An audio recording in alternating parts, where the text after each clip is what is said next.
Si Piolo Pascual at ang modelong si Kim Rivera ay naging paksa ng mga alingawngaw na nagde-date kumakailan lamang. Matapos, lumabas ang mga larawan nilang pagiging malapit at sweetness overload sa isa't isa na makikita online nitong April 2026. Maaaring nakahanap na ng bagong pag-ibig si Papa P o hindi baba sa iyon ang ipinagtataka ng mga tagahanga matapos lumabas online ang kumakailang larawan nila ng Filipino-Chinese model na si Kim Rivera. Nag-post kasi si Kim noon ng mga sunod-sunod na mga larawan sa beach sa Instagram noong April 9 kung saan ang isa ay nagpapakita kay Piolo Pascual na nakaakbay sa kanya habang nasa isang bakasyon sa Baler, Aurora. Simpleng binasa ang caption ng hindi tinatag ang aktor. Sabi dito, reliving these moments. Dinagsa agad ng mga curious na followers ang comment section. Nagtatanong kung nakikipag-date ba si Kim Rivera sa Ultimate Heartthrob. Malumanay na sinagot ito ni Kim na ang lalaki sa larawan ay kawig lamang ni Piolo Pascual at hindi kinumpirma o itinatanggi ang nasabing espekulasyon ng mga fans. Habang inilathala namin ang balitang ito, hindi pa kinukpirma ni Kim Rivera sa publiko ang uri ng kanilang relasyon.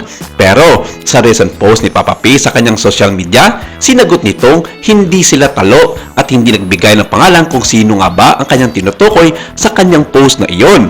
Dahilan na naman para magkaroon ng mga komosyon na maraming mga showbiz insiders na pagdudahan ang tunay na pagkakalalaki ni Papa P na matagal lang maispekulasyon tungkol sa kanyang pagiging bakla di mano. Si Piolo, ngayon ay 48 years old na, ay matagal nang itinatago ang kanyang pribadong buhay sa kabila ng kanyang pagiging superstar.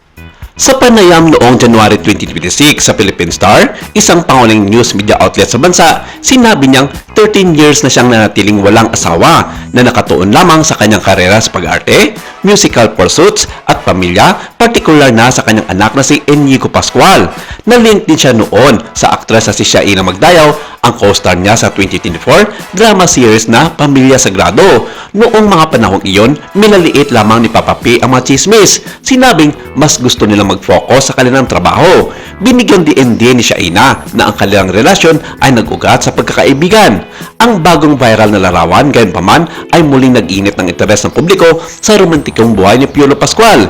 Kilala sa pagpapamanatili ng maingat na balanse sa pagitan ng katanyagan at privacy, patuloy na iniiwasan ni Piolo ang pagkumpirma ng mga relasyon maliban kung talagang kinakailangan.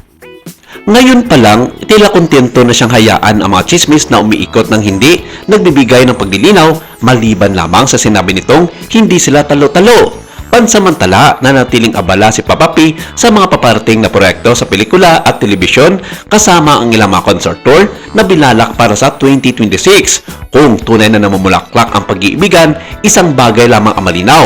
Patuloy na namumuhay si Piolo Pascual sa kanyang sariling mga kondisyon at hindi ito gugustuhin ng mga tagahanga sa ibang mga paraan.